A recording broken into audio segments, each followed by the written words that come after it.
बिस्मिल्लाहिर्रहमानिर्रहीम। हम कंटिन्यू कर रहे हैं अपनी lecture series on the subject of human resource management. और लास्ट हमने बात की थी chapter number 8 orientation, socialization and training and development.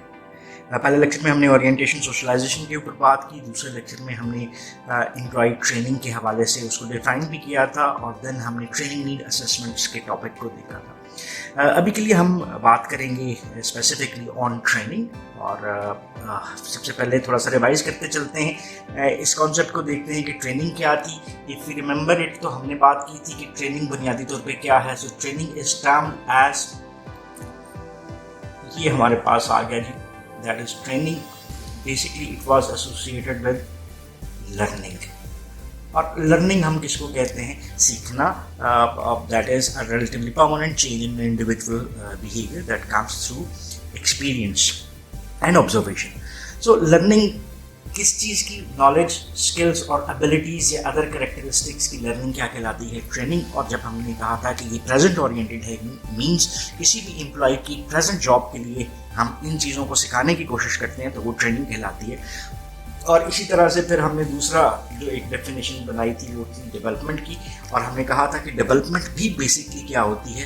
ये ट्रेनिंग ही होती है, लेकिन फ्यूचर ओरिएंटेड, मींस वही नॉलेज, स्किल्स एंड एबिलिटीज या अदर कैरेक्टरिस्टिक्स जो किसी एम्प्लॉय को फ्यूचर जॉब यानी उसकी नेक्स्ट पोजीशन के लिए रिक्वायर्ड है, और जब एम्प्लॉयज़ को वो चीज़ें सिखाई जा रही हैं तो that is called as development. So अभी के लिए यहाँ पे हम मूव करते हैं और बात करते हैं कि ट्रेनिंग के डिफरेंट मेथड्स क्या हैं। So whenever we are involved in training, जो कि हमने ट्रेनिंग नीड असेसमेंट्स में भी देखा कि there are different ways and means by which हम ट्रेनिंग्स को कंडक्ट कर सकते हैं, और ये डिफरेंट नेचर की हो सकती है। जैसे नॉलेज के ऊपर ट्रेनिंग करवाई जा सकती है, स्किल के ऊपर करवाई जा सकती है, एबिलिटीज़ के ऊपर भी करवाई जा सकती है। That depends upon the training need assessments, employee की ट्रेनिंग की ज़रूरत क्या है। सो इसमें हमारे पास क्या चीज़ आ जाती है कि हमारे पास आ जाता है बुनियादी तौर के ऊपर कि हमें डिफरेंट मेथड्स क्या रिक्वायर्ड होंगे, ठीक है, कि ट्रेनिंग किस तरह से करवाई जाए। अब इसको थोड़ा सा देखने की कोशिश करते हैं कि कौन से हो सकते हैं। मोस्टली जब हम इसकी बात करते हैं तो हम उसको क्लासिफाई कर सकते हैं दो हिस्सों में। पहला हिस्सा इसको हम कहते हैं that is on the job training, और दूसरा हिस्सा बेसिकली क्या कहलाता है? That is termed as of the job training. तो इसका मतलब क्या हुआ कि एम्प्लॉय को लर्न करवाने के लिए हमारे पास दो डिफरेंट एस्पेक्ट्स हैं। हम उसको during the job, on the job क्या है? Whenever an employee is present at job and he is been given chances to learn something, वो क्या कहला रही है? On the job training. और जब किसी भी एम्प्लॉय को जॉब से हटा के कुछ सिखाया जा रहा है तो वो क्या कहला रही है? That is basically termed as of the job training. So ये दो हमारे पास मेथड इसके हवाले से आ जाते हैं जिसको हम ट्रेनिंग के लिए यूज़ कर सकते हैं। अब कौन सी ट्रेनिंग मेथड्स किस सिचुएशन में हमारे लिए मोस्ट इफेक्टिव हैं, एक्टिव हैं, इसको भी अंडरस्टैंड करना बहुत हमारे लिए ज़रूरी है कि मोस्ट अप्रोप्रिएट कौन से मेथड्स चलेंगे। सो इसको हम देखते हैं by having some examples of the different training methods.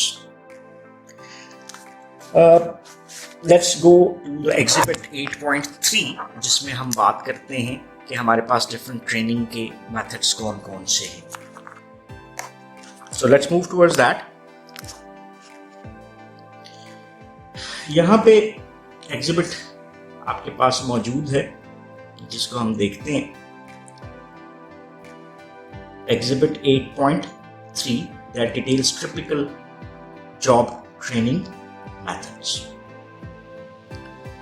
अब इसमें हमारे पास दोनों कैटेगरीज आपको नज़र आ रही हैं, ये ऑन द जॉब ट्रेनिंग है और ये ऑफ द जॉब ट्रेनिंग है। सो सबसे पहले देख लेते हैं ऑन द जॉब। जैसे हमने पहले डिफाइन किया कि ऑन द जॉब का मतलब है कि एक employee during the job hours, जैसे जनरली आपको क्या नज़र आता है? 8/5 का एक पैटर्न नज़र आता है कि 40 अगर आवर्स हैं वर्किंग के तो 5 दिन पे कंप्लीट किए जा रहे हैं। पाकिस्तानी इन्वायरमेंट में जनरली वो 8/5 है, या ये 48 आवर्स होते हैं, तो 8/6 के हवाले से ये 48 सॉरी ट्रेनिंग के आवर्स बनते हैं। उसमें पहला तरीक़ाकार जो हमारे पास है वो क्या है? That is termed as job rotation. Then दूसरा तरीक़ाकार है, इसको हम कहते हैं अप्रेंटिसशिप, और तीसरा तरीक़ाकार क्या है, that is called as internship. So इन तीनों को देखते हैं। सबसे पहली चीज हमारे पास क्या आ रही है जी, जॉब रोटेशन।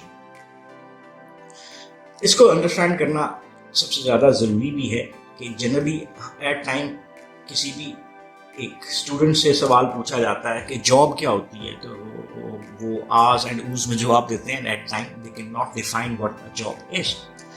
और फिर इसके बाद साथ आप फिर रोटेशन को भी देख लेंगे। तो जॉब क्या होती है? जॉब बुनियादी तौर पे डिफाइन की जाती है कि जो टास्क्स हैं, रोल्स हैं या रिस्पॉन्सिबिलिटीज जो किसी भी इंडिविजुअल को ऑर्गेनाइजेशन असाइन करती है, वो उसकी क्या होती है, जॉब। और उस जॉब के लिए जो उसको एक ऑफिशियल डॉक्यूमेंट मिलता है कि वो क्या करेगा, that is termed as GD, job description. अब दूसरा लफ्ज क्या आ गया, रोटेट करना, दैट इज रोटेशन। जैसे फर्ज करें जी, अगर हम इस प्लेस के ऊपर हैं तो रोटेट कर रहे हैं, तो हम कुछ अर्से बाद दूसरे प्लेस पे चले गए, फिर तीसरे प्लेस के ऊपर चले गए और फिर चौथे प्लेस पे चले गए। सो दैट इज हाउ किसी एक इंडिविजुअल को हम एक जगह पे स्टैग्नेंट नहीं करते, हम उसको मूव करते हैं एक पोजीशन से दूसरी पोजीशन की तरफ। सो इसके ऊपर भी दो और कॉन्सेप्ट्स हैं, उसको भी थोड़ी देर में डिटेल में देखते हैं। So this has been considered a valuable tool कि आप एम्प्लॉय की मोटिवेशन को भी इंक्रीज कर सकते हैं, क्योंकि आप उसको रोटेट कर रहे हैं तो वो different knowledge, skills and abilities इस जॉब के मुताबिक देखेगा। जब उसको रोटेट किया गया तो वो दूसरी जॉब के मुताबिक कुछ नई चीज़ें सीख सकता है और different knowledge, skills and abilities की यूटिलाइजेशन होती है उसकी, और वो पॉलिश होती जाती है। तो दैट्स हाउ हम उसको डिफरेंट एरियाज में मूव करते हुए नजर आते हैं। इससे फायदा क्या है कि डिफरेंट जॉब्स एक्सपोजर है उसको ज़्यादा देती है, वैरायटी ऑफ टास्क परफॉर्म करता है एम्प्लॉय, तो उसकी लर्निंग भी ज़्यादा हो रही होती है। सो जनरली एचआर जो है वो ये श्योर करना चाहता है कि जो ट्रेनी है उसका रिलेशनशिप विद द ट्रेनर इस अंदाज में बने कि ट्रेनर इंडिविजुअल को, ट्रेनी को ये सिखा सके कि जॉब है क्या, ठीक है। और इसके साथ साथ हम उसको डेवलप कर रहे होते हैं कि वो कुछ नई चीज़ें सीखता जाए। सो एम्प्लॉयर जो उनसे हैं जनरली न्यू हायर्स जो उनसे हैं, नए एम्प्लॉयज़ हैं, उनको रोटेशन पे यूज करते हैं और उस रोटेशन की वजह से डिफरेंट रोल्स उनको असाइन किए जाते हैं। जैसे एक एग्जांपल आपके सामने क्या बनती है कि for some time one is individual is working for marketing, then finance, operations, और किसी भी परमानेंट पोजीशन पे सेटल करने से पहले उसको रोटेट किया जाए। इसी की एग्जांपल हम कुछ और अंदाज में भी देखते हैं पाकिस्तानी इन्वायरमेंट के मुताबिक कि क्या है। जैसे इसमें हम एक एग्जांपल लेते हैं किसी भी बैंक की जॉब। जब कोई एक न्यू इंटर्न आपके पास आ रहा है या एक न्यू एम्प्लॉय आपके पास हायर किया है जो कि परमानेंट पोजीशन के ऊपर नहीं है, तो आपने सबसे पहले उसको जी रेमिटेंस के ऊपर रख दिया। फॉर द 2 to 3 months उसने किसके ऊपर काम किया है जी, रेमिटेंस के ऊपर काम किया है। फिर रेमिटेंस से उसको मूव कर दिया हमने न्यू अकाउंट्स पे, अकाउंट ओपनिंग पे। फिर यहाँ से हमने 2-3 माह उससे काम लिया और फिर हमने उसको मूव कर दिया है कैश के ऊपर। तो इस तरह से करके हमने जो डिफरेंट जॉब पोजीशंस हमारे पास थी, या फिर हमने कंज्यूमर लोन के ऊपर उसके 2-3 माह बाद हमने कंज्यूमर लोन के ऊपर कर दिया, वगैरह वगैरह। सो दैट्स हाउ एक एम्प्लॉय को within few months period different rotations दी गई and then he is placed permanently at a position. So इसी को एज अ डेवलपमेंटल मेथड भी यूज किया जाता है, लेकिन वो आज के इस लेक्चर का पार्ट नहीं है, उसको ज़्यादा से डिस्कस करेंगे। सो दैट्स हाउ रोटेशन जो है वो एक इंडिविजुअल को डेवलप कर रही होती है। अभी नेक्स्ट मूव करते हैं हम और बात करते हैं कि हमारे पास दूसरा मेथड जो हमने डिस्कस किया था, ये हमारे पास ये पहला मेथड था। अभी हम दूसरे मेथड के ऊपर बात करते हैं, दैट इज अप्रेंटिसशिप। अप्रेंटिसशिप क्या है कि आप फ्रीक्वेंटली यूज करते हो combined classroom instructions in combination with working alongside a seasoned veteran। जो हमारे पास डिफरेंट टेक्निकल नेचर की जॉब होती है, जैसे अगर मैं छोटी सी एग्जांपल लेता हूँ कि सिविल इंजीनियर है, ठीक है, तो उसको हम कुछ चीज़ें क्लासरूम के हवाले से भी सिखा रहे हैं, ठीक है, और फिर उसके बाद उसको ऑन साइट भी काम करवा रहे हैं। इसकी एक और एग्जांपल हम ले लेते हैं, जैसे फार्मासिस्ट है, ठीक फार्मासिस्ट की क्लासरूम्स लेक्चर्स उनसे हैं वो भी एज अ ट्रेनिंग मेथड चलते हैं, एंड देन वो फार्मेसी के ऊपर काम करते हुए भी डिफरेंट एक्टिविटीज़ परफॉर्म करता है। लेकिन जैसे साइट के ऊपर वो अकेला काम नहीं कर रहा, he is under the supervision of a senior person, और इसी तरह से फार्मेसी के भी वो under the supervision of a senior person काम करता हुआ नजर आता है। तो ये सीजन वेटरन जो है वो कोचिंग कर रहा होता है, वो उसका मेंटोर भी होता है। So, ये पैटर्न आपको नजर आता है। सो कॉम्बिनेशन है basically hands on and classroom learning का, और ये बेसिकली दोनों थ्योरी को और प्रैक्टिस उसको कंबाइन करते हुए, कंप्लीमेंट करते हुए नजर आ रहे हैं। और जैसे मैंने कहा था कि जो टेक्निकल नेचर की जॉब है, सो जनरली अगर आप देखते हो तो ये आपको मोर स्किल्ड ट्रेड नजर आती है। जो क्राफ्ट जॉब्स हैं उसमें इसका अप्रेंटिसशिप का यूटिलाइजेशन भी आपको नजर आती है। ये हमारे पास आ गया जी दूसरा मेथड, और देन हमारे पास जो थर्ड मेथड नजर आता है that is internship. What is internship? आपको एक चीज जो नजर आती है कि जब हम किसी भी डिग्री प्रोग्राम में एनरोल हैं तो वहाँ पे अमूमन कई डिग्री प्रोग्राम्स ऐसे हैं जो कि फाइनल सेमेस्टर से पहले आपसे इंटर्नशिप मांगते हैं। Means you have a practical experience of the specific field जिसमें आप अपनी डिग्री करने जा रहे हो। सो बुनियादी ये क्या हुआ, ये अपॉर्चुनिटी है स्टूडेंट्स के लिए हायर एजुकेशन में कि वो अपनी इंस्ट्रक्शंस और ट्रेनिंग को यूटिलाइज कर सकते हैं किसी खास प्रोफेशन में, that is the chosen profession that they have, और ये बेसिकली इसकी एजुकेशन का भी हिस्सा होता है। अब इंटर्नशिप में जैसे इसी की हम एग्जाम्पल ले लेते हैं, बैंक की एग्जाम्पल हम अक्सर ले लेते हैं। अब अगर मैं अपने BBA प्रोग्राम में बैंक में इंटर्नशिप करता हूँ in the last semester before submitting that report, तो 6 वीक्स की इंटर्नशिप है, बाज़ जगहों पे ये 12 वीक्स की इंटर्नशिप होती है, तकरीबन 3 माह की। सो ये आपको वेरी करती हुई नज़र आती है कि ये अनस्ट्रक्चर्ड किसी ऑर्गेनाइजेशंस में हो सकती है, और बाज़ ऑर्गेनाइजेशंस में it is highly structured approach. और अगर मैं वहाँ पर इस तरह से काम करता हूँ, so ultimately the organization get influenced कि मेरी एक्टिविटीज़ जो सी हैं वो ज़्यादा अच्छी हैं, I am a good worker, hard work भी है, टेक्निकल स्किल्स भी आप में मौजूद हैं। So it might give me an opportunity कि जो उनकी जॉब्स जहाँ पे पोस्ट होती हैं उसमें मी बीइंग एन इंटर्न ज़्यादा बेनिफिट ले सकता हूँ कि I know the culture and all these things. ठीक है, और जो स्कूल कॉलेज सिस्टम्स हैं उसमें इनके स्पेसिफिक क्रेडिट आवर्स आपके ऐड किए जाते हैं। सो जो अभी मैं फ़ायदे की बात कर रहा था कि organizations usually value internship as a way to reduce recruitment expenses without creating an obligation of regular employment. तो इस एम्प्लॉय को हमने, एम्प्लॉय तो नहीं कहना चाहिए, इंटर्न को हमने 3 माह के लिए रखा, चेक भी कर लिया, और हमें वो बेनिफिट्स भी नहीं देने पड़े, और अगर वो हमें सूटेबल लगता है तो हम उसको परमानेंट जॉब्स की हायरिंग की तरफ लेके जा सकते हैं। ठीक है, so interns also provide a valuable source of new ideas and creativity, क्योंकि ये फ्रेशली नए इन्वायरमेंट से आपको आते हुए नजर आते हैं। So that was the third on the job training method जो कि आपको नजर आता है किसी भी एम्प्लॉय को ट्रेन करने। देन हमारे पास एक डिफरेंट कैटेगरी आ जाती है जिसके ऊपर हम बात कर सकते हैं, और वो कैटेगरी है कि अगर हमने किसी भी एम्प्लॉय को किस तरह से लर्न करवाना है that he is basically of the job, यानी वो जॉब पे उस तरह से मौजूद ना हो और हम उसको सिखाने की कोशिश कर रहे हैं। उसमें जो हमारे पास पहला मेथड है दैट इज क्लासरूम लेक्चर्स, दूसरा मेथड है इसको हम कहते हैं मल्टीमीडिया लर्निंग, तीसरा सिमुलेशंस, और चौथा वेस्टिब्यूल ट्रेनिंग। सो इन चारों को अंडरस्टैंड करने की कोशिश करते हैं कि क्या है। पहला मेथड जो हमारे पास आ रहा है दैट इज क्लासरूम लेक्चर्स।